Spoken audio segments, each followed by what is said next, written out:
Gözüm açtım tüm yaştım sesi diğer günler.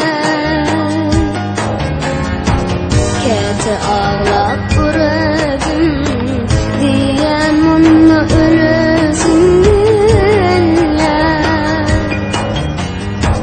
İle çıkmağa yüzüm yok, görmene görür gözüm yok. Dimene yavşı sözüm yok, yavşı yaman var dengeliye.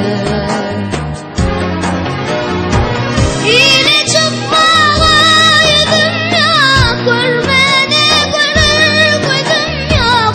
Dimene yavşı sözüm yok, yavşı yaman var dengeliye.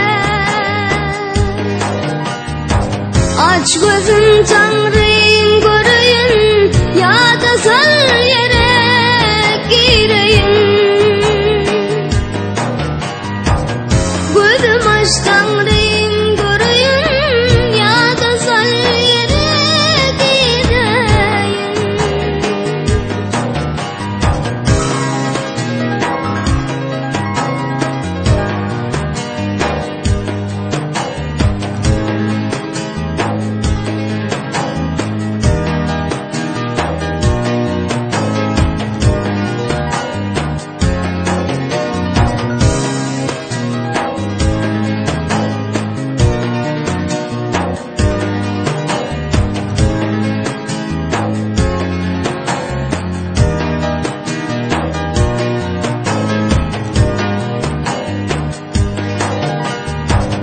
Arzu ettim bir dere, ezilli ağlap yaşıyor.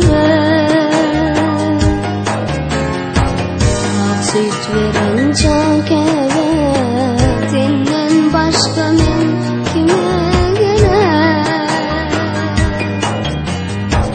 Salam alsam diyen kimsin, özüme diyendim sen. Yaltı dünyanın korkun görsen, bulamış çağırın.